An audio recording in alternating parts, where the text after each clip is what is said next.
Продолжаем говорить о футболе на Вестнике Кавказа. По-прежнему в студии Гия Саралидзе. Как я говорил в предыдущей части нашей программы, хотелось бы поговорить о российском чемпионате.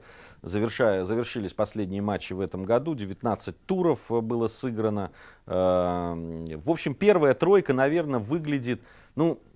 сказать, что сенсационно, наверное, нельзя. Все-таки достаточно предсказуемо. Может быть, за некоторыми там вычетами.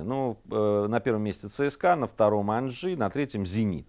Если говорить по началу чемпионата, наверное, все-таки казалось, что Зенит будет таким основным лидером, за которым будет какая-то организована погоня двух-трех клубов. Не получилось у «Зенита», были внутренние проблемы у клуба, скорее такие психологически-игрового плана. Не очень удачная вот эта сделка на $100 миллионов, когда пришли Халк и Витцель. Они как-то подорвали психологическую устойчивость некоторых футболистов «Зенита». Какие-то ориентиры у них сдвинулись. Они решили, что раз платят столько другим варягам, то надо бы платить им больше. В общем, все это привнесло такую сумятицу в клуб. И вот результат. «Зенит», который все-таки остается по своим финансовым возможностям, по кадровым возможностям, безусловным флагманом российского футбола, российского чемпионата в частности, не смог выступить достойно в Лиге чемпионов. И пока вот она, в роли догоняющего и в чемпионате России. То, что Анжи находится на втором месте, достаточно предсказуемая вещь. Вообще об этом клубе хотелось сказать отдельно. Мы уже говорили в предыдущей части программы, что приход Гуса Хиддинга в наш футбол — это, безусловно, положительно, на мой взгляд, ситуация и тенденция. Гусу Хиддингу удалось очень боеспособную команду создать из тех звезд, которых были куплены. Кстати, уже таких каких-то сумасшедших покупок давно не совершает Анжи, уже закончились такие бешеные траты. Сейчас команда выстраивается, команда сыгрывается, и под руководством Гуса Хиддинга надо сказать, что это получается здорово. Очень тяжелую часть прошла эта команда, очень тяжелую. Начинали играть в Лиге Европы с самого начала, играли в Кубке страны, играли, очень серьезная была нагрузка в чемпионате России, соответственно. Команда решает везде серьезные задачи. Здорово прошли всю первую часть Лиги Европы, побеждали во всех играх, не пропуская очень долго вообще, забивая там по 5, по 4 мяча в матчах. Здорово сыграли и с Ливерпулем, здорово сыграли с итальянскими клубами, обеспечили себе выход в следующую стадию, продолжают претендовать на золотые медали, на первое место, отставив всего на 3 очка от ЦСКА. В общем, при той нагрузке, которая выпала на эту команду, на мой взгляд, блестяще все Гус Хиддинг делает. Видно было, что команда подустала, но за счет каких-то внутренних резервов, за счет класса игроков, который, безусловно, очень высок, за счет каких-то идей Гуса Хиддинга, который все-таки сумел распределить силы футболистов, которые, понятно, все равно уже на исходе к этому моменту. В общем, сохранил почти на всех направлениях возможности выигрывать и достичь какого-то результата в разных турнирах, в которых принимает участие команда. Очень здорово, что Анжи сейчас демонстрирует, мало того, что очень зрелый, хороший футбол, на мой взгляд. Понятно, от игры к игре это разное бывает, и усталость сказывается, но очень приятно, что под руководством Гуса Хиддинга команда демонстрирует такой класс, когда команда тратит ровно столько усилий на достижение цели, сколько для этого требуется. И это говорит о классе команды. На мой взгляд, как раз класс команды очень серьезный. Говорят о том, что не станет, мол, Анжи это такой проект, не станет денег у Анжи, которые сейчас есть, и команды такой не будет. Но вы знаете, если денег не станет у Барселоны, например, вдруг в один день, то и Барселона перестанет существовать. Да, будет имя очень звонкое, громкое Барселона, но без тех финансовых возможностей, без тех звезд, которые играют и которые серьезно получают серьезные деньги в этой команде, не будет ни Барселоны, ни Манчестер Юнайтед, ни так далее. От финансовых возможности сейчас зависит любой клуб абсолютно. И как только кончаются деньги, мы видели, как очень серьезные клубы с серьезной историей уходили просто в лету. В английском футболе, пожалуйста, сплошь и рядом такие примеры есть. От финансирования сейчас очень много зависит в футболе. Мы должны говорить о том, насколько эффективно тратятся те деньги, которые пришли в Анжи. Они, судя по тому, как выступает этот клуб и на европейской арене, и у нас в чемпионате, на мой взгляд, вполне себе оправдывают свои вложения. Ну, посмотрим, как пройдет вот вторая часть чемпионата, посмотрим на Анжи, на то, какой результат будет. Но пока, по-моему, все в порядке. Что касается других команд, там, может быть, разочарований каких-то, ну, наверное, надо сказать об Алании отдельно, тем более, что мы навестники Кавказа.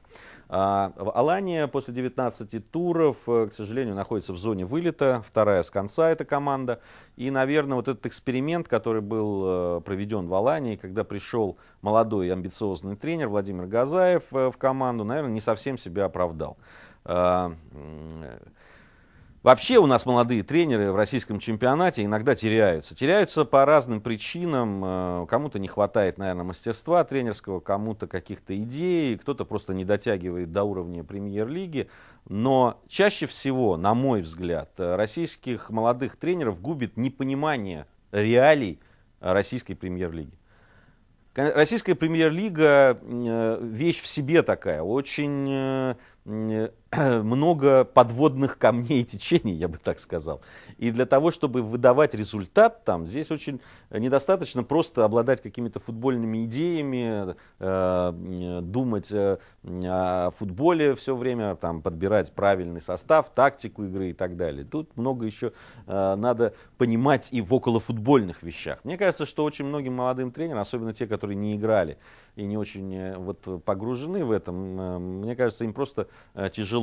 Но на самом деле, если так посмотреть, по игре Алания вполне приличная команда, которая там достойна быть где-то в середине на нынешний этап, где-то в середине, наверное, таблицы, может быть, в середине ближе к концу, но все-таки не на вылет стоять. Вы вспомните матчи со Спартаком, с Зенитом, который выдавала эта команда. Понятно, что по одним матчам трудно судить, там настраивалась команда, но команда-то играть в футбол умеет, причем очень приличный футбол.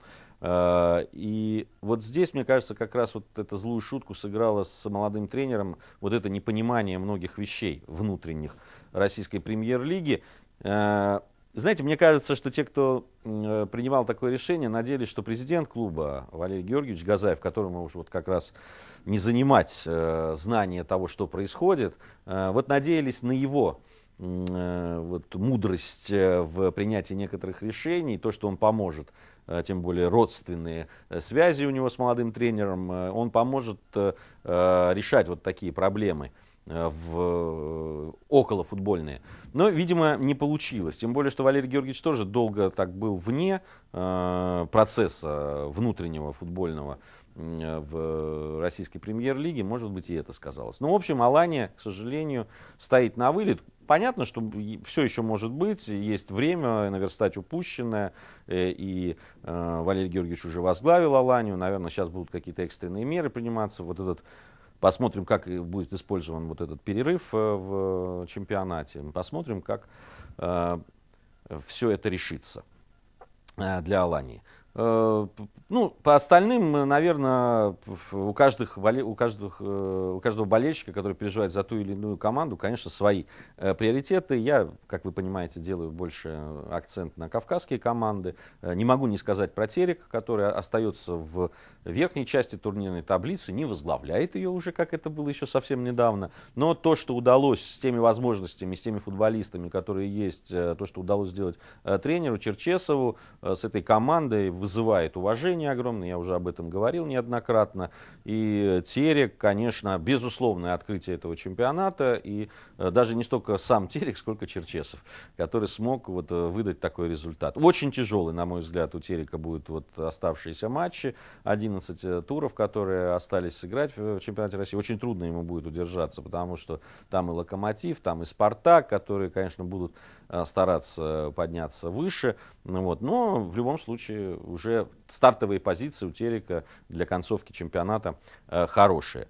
Нас ждет Новый год, новый футбольный год. Будем надеяться, что он будет более удачным для российского чемпионата, что мы больше будем говорить о футболе, о российском чемпионате, о международных матчах. Тем более такие желания возникают, когда видишь такие матчи, вот прошедший матч английской премьер-лиги, когда встречались две команды из Манчестера, Манчестер Сити и Манчестер Юнайтед. Вот хотелось бы видеть такой футбол. И по интриге, и по яркости, и по эмоциям, которые там били в этом матче. Великолепный абсолютно футбол с фантастической развязкой на последних минутах. Напомню, Манчестер Юнайтед победил Манчестер Сити со счетом 3-2. Вырвался он вперед в чемпионате, но это, конечно, феерический абсолютно футбол. И сколько бы ни критиковали английский футбол, сколько бы ни говорили о том, что вот не так себя проявляют команды там, на международной арене, в Лиге чемпионов или еще где-то, сколько бы ни говорили о превосходстве, может быть, испанского клубного футбола на данном этапе, но, на мой взгляд, если говорить с точки зрения зрелищности, с точки зрения эмоций, английский чемпионат остается номер один.